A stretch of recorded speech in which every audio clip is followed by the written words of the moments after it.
we're going to jog in place for 15 seconds. Everybody get up and down, up and down. You can jog with your legs. There we go. Keep going. Up and down, up and down. We got to go for 15 whole seconds. Keep going. 5, 4, 3, 2, 1, and relax it down. So, on that note, so that was 15 seconds of movement, right? So if we multiply that much movement by 50,400, that'll be the amount of time that Cody spent on his feet on his last adventure. That was, the first one was 900 kilometers, and then the second one was 650 kilometers. So he's going to tell you about his story a bit and what's capable from the human body when you look after it well with your health and your fitness. So this is Cody. What's up, guys? Give him a hand. Okay, so I'm going to share my story, guys. I actually used to be a touring musician. I ran multiple businesses. And then I broke the record on 2 of Canada's iconic trails. One was the Bruce Trail. Bruce Trail was the longest trail in Canada. And I did the IAT, the International Appalachian Trail this year. It was 650 kilometers and 85,000 feet of climbing. It was like the equivalent of climbing Mount Everest 3 times. So the Bruce Trail I did in 14 days and 30 minutes, and the IAT was 13 days, 4 hours and 30 minutes.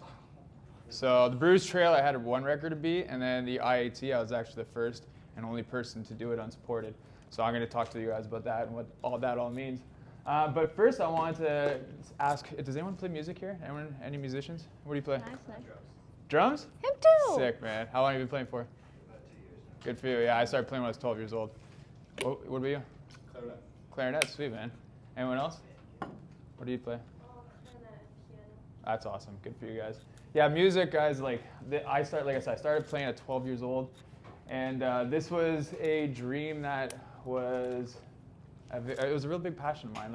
It's what got me out of bed for right up to 2020. I played local club shows, and then 2 years later, I ended up finding a band where we created our own original music, and we got signed to a major label. I got to tour all over the States and all the Caribbeans. I got to play after Def Leppard and bands like major festivals, like this one right here. So I had the opportunity to play in front of thousands of people. So that was a lot of fun. I started an HVAC company when I was 27 years old. I was in the trades. I started doing HVAC when I was 16, actually. And one thing I love about the trades, guys, is that it's a skill. And this is one thing that my dad always taught me, is that once you know this skill, you got it for the rest of your life. So it's whatever you end up doing in life, I just got into the fitness world a couple of years ago. But if if anything failed, it's I got something to fall back on. You have a skill, and it's a really, really good skill. So I got into heating and cooling at a young age, started my company at 27 years old. I learned how to do taxes. I learned how to send bills out, $10,000 bills. I was a kid, man. I didn't know what the hell I was doing. But I figured it out as I was running this company. And then I started my running journey in 2020. So as you guys see from HVAC with the music and now with my running, as you're going to hear, I tend to do things, I go all in with whatever I'm doing. So my advice to you guys is whatever you guys choose to do, it's just put your best foot forward. Honestly, there's so much opportunity. We're all capable of doing incredible things in life.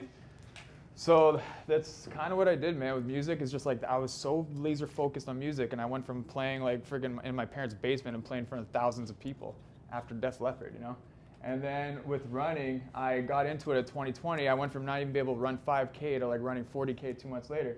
2023, I kind of got into a bit more. I got into what they call ultra running. So ultra running is anything over 50 kilometers.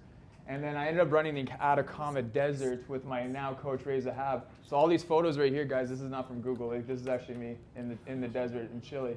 So I ended up meeting my coach named Ray Zahab. And what I love about this story is that I met Ray, I met him online. I literally just sent him a message on Instagram. And this is what I love about this, is that what's the worst that's going to happen when you reach out to these people? The people you idolize, it's what's the worst that's going to happen? They're going to say, oh, no, I'm too busy. So what? You reach out to someone else.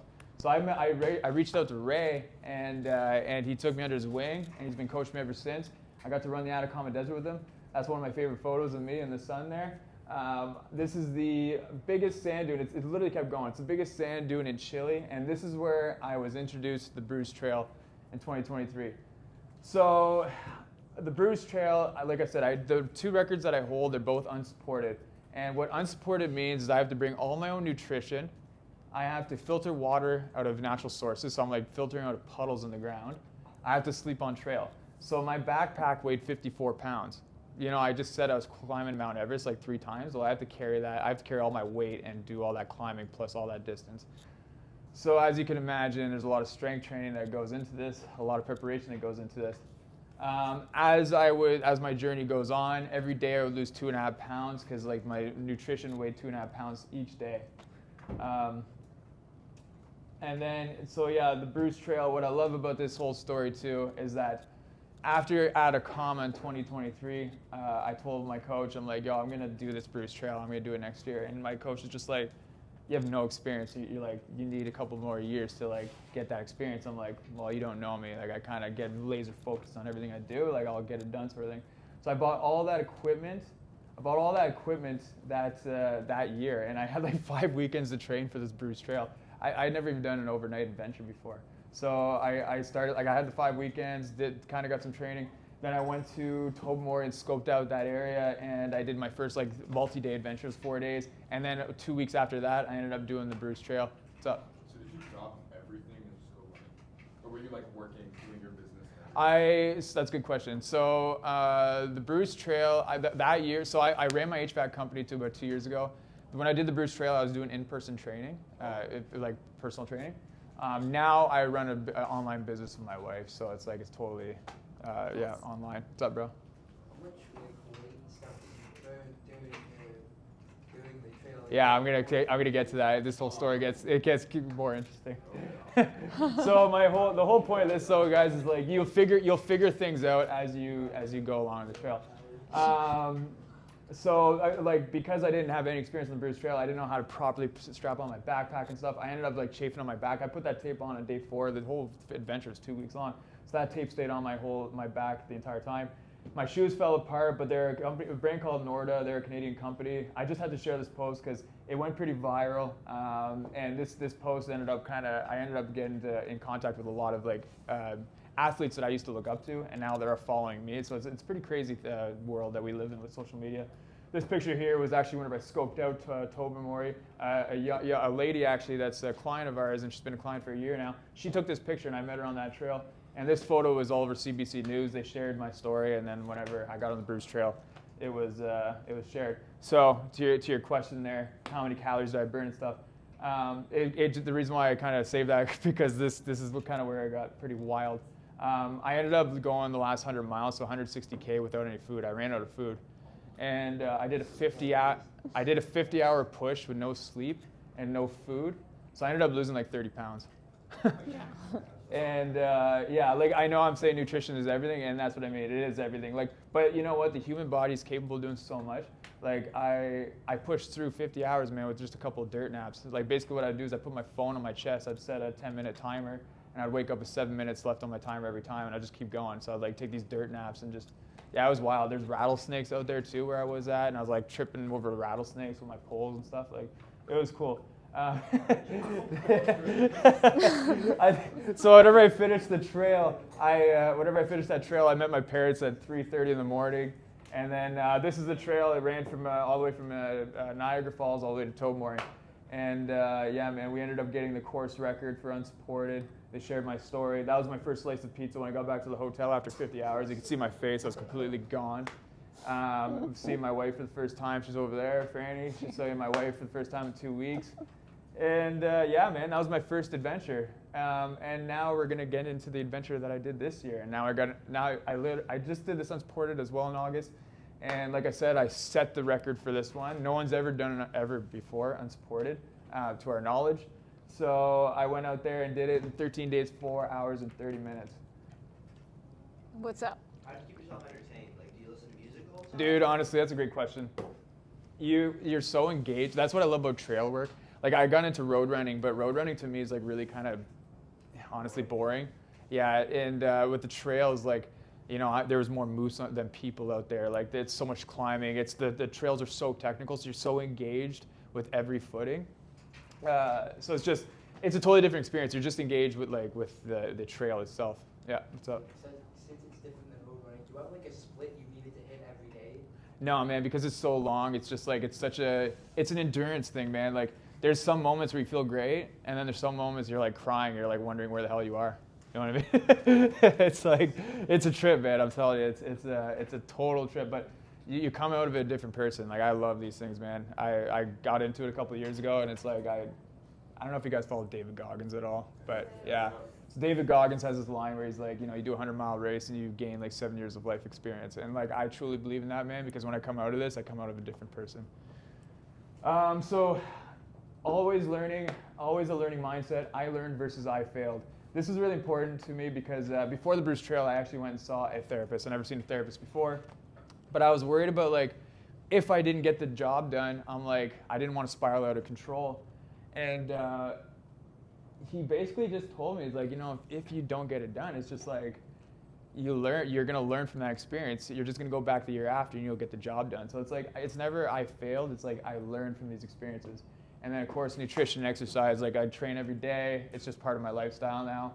And I'm just ready to do these adventures at any moment. What's up? Did it take you multiple attempts to break whatever? No, man, I've been pretty lucky. I got it done both times.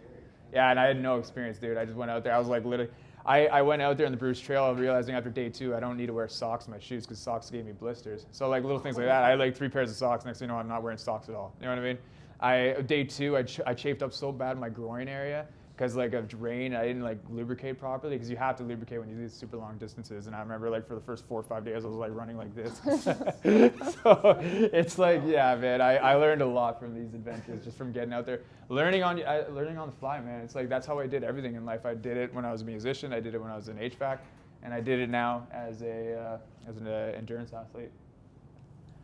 So this is the mapping system that I was using. It's called Gaia Maps. So like that was the trail that I just did. It went from Matapedia all the way to Gaspé Peninsula. This is like just a zoomed in version. So each dot is a kilometer. These lines are called contour lines. So basically that's like a big descent. Like the closer the lines, the more like the higher the descent or the ascend is.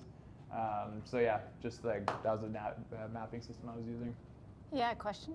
Oh, sorry. What's up? How many calories would you eat a day when you were? 4,000 calories a day. But but it's like, obviously I could have more. I'm probably burning more than that. Like you're gonna lose weight regardless. Like this IAT experience, I came out of it way stronger. I still probably lost 25 pounds on this one. What's up? How much do you have to modify your diet from like a normal balanced diet? Like what kind of food are you? Yeah, good question. So like your question is like what kind of food am I bringing on trail? Yeah. Yeah, so like what I was doing was I was bringing like these high calorie dense bars that I was able to read the ingredients on, you know what I mean? So it's like a Cliff Bar, for example. Cliff Bar, it's like they sit like a rock in my stomach. A Lara bar, there's only like 3 ingredients in those Lara bars, and they're like pretty high in fiber. So you want to have stuff that's going to kind of like help you kind of go to the bathroom regularly too, because you don't want to be backed up on trail. That's really important. So Yeah. I was eating about 4,000 calories a day. Like for example, I had 8 fuzzy peaches a day. Just 8, you know what I mean? Yeah, like everything was so dialed. Everything was just like, you know what I mean?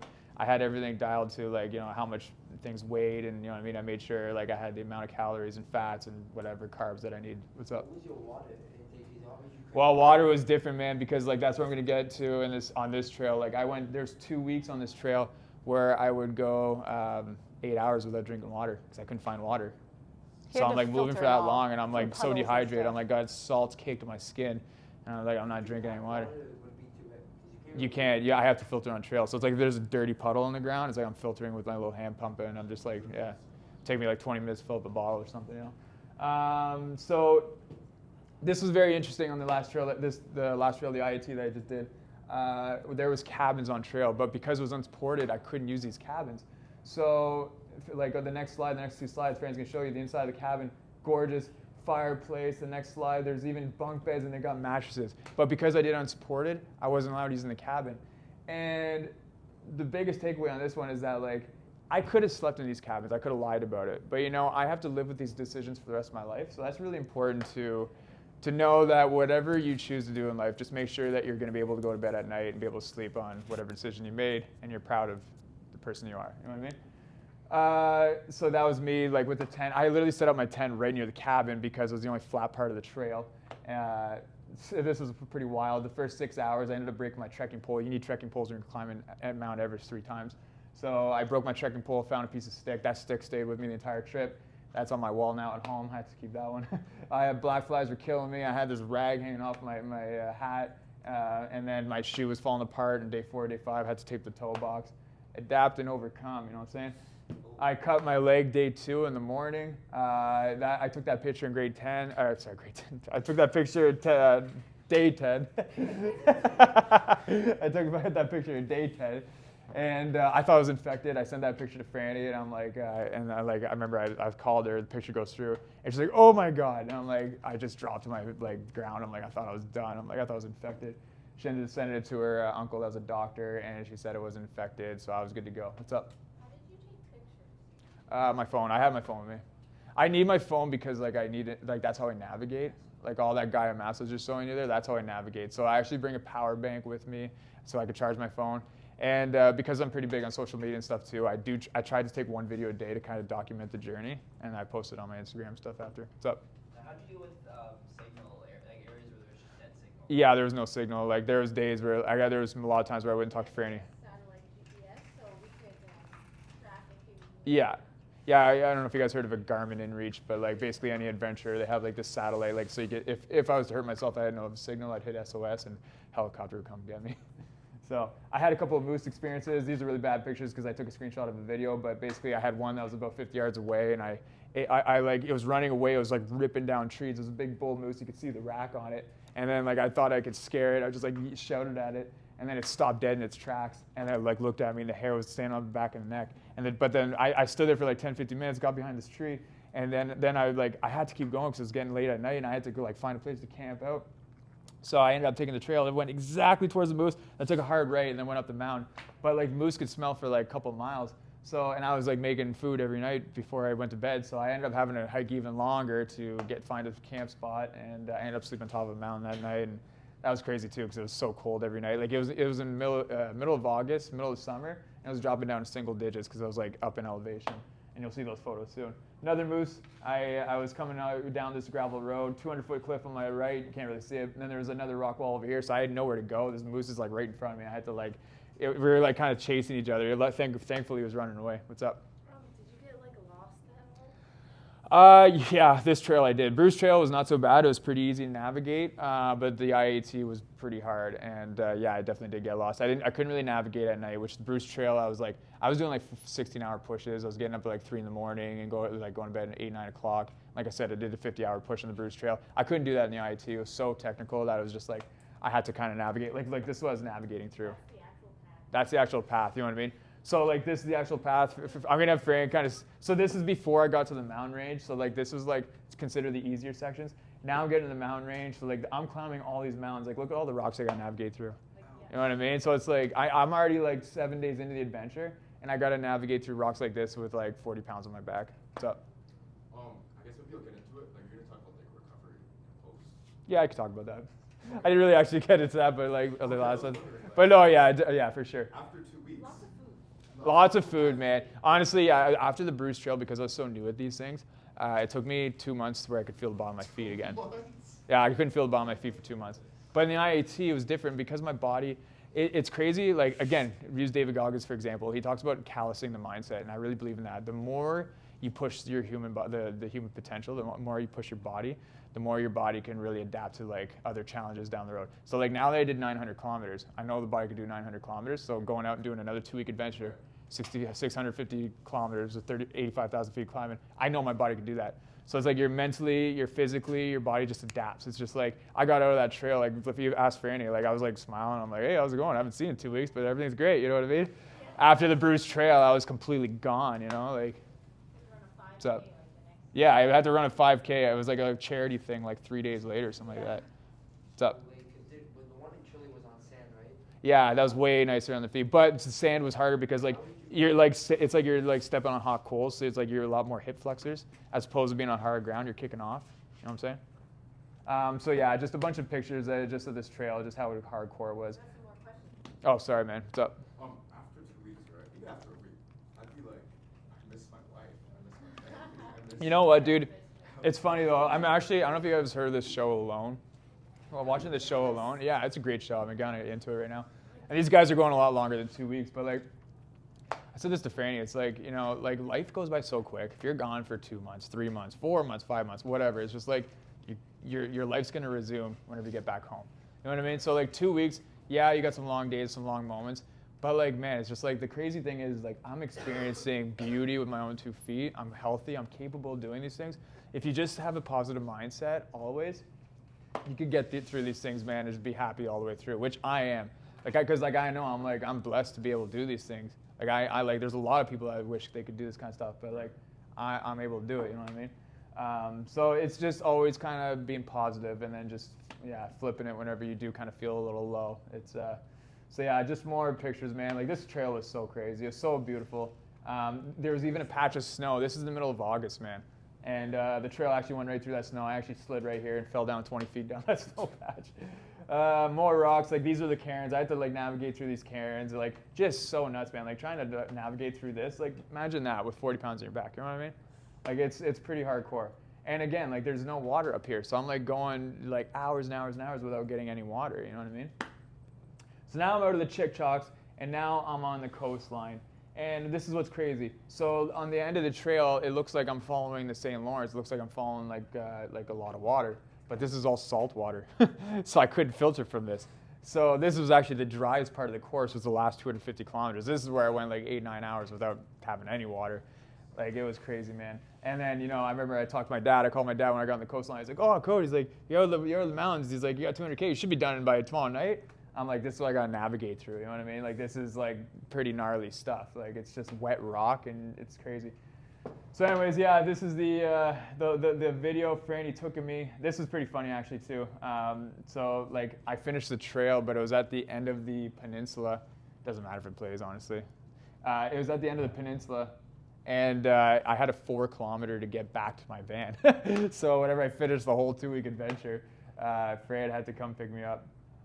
Yeah, honestly, yeah, let's watch this. I'll just show you guys, because you saw the picture of me at the Bruce Trail, right? You guys looked like I was so gone. I had that sliced pizza. I was gone. But whenever you see me in this video here, like I was very, very strong, and it's like man, because like I know the body could do these kind of things.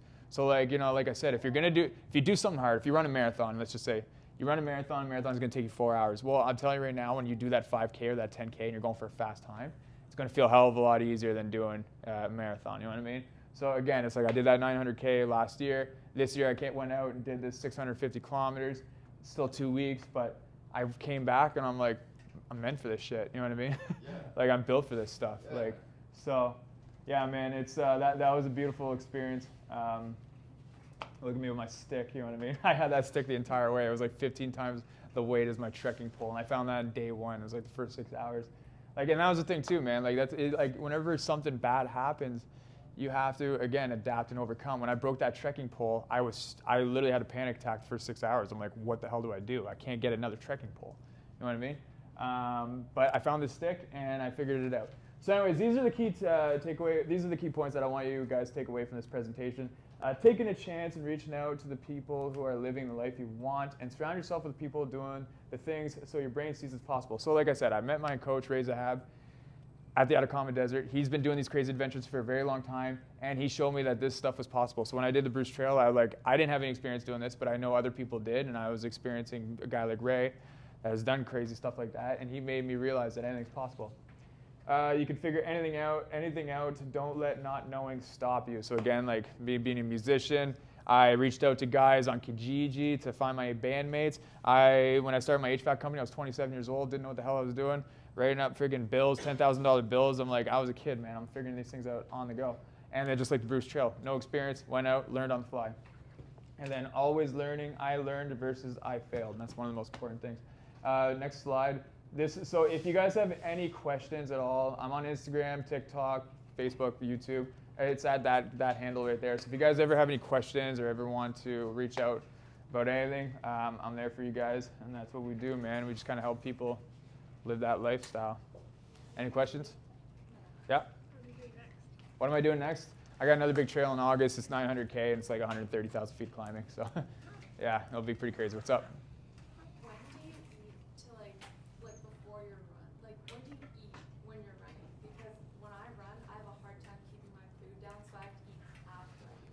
Yeah, I mean, it depends. Like, it depends on the distance. Like, if I'm doing an hour, anything an hour, hour and a half, I don't really eat. I'll eat maybe a bit before or after.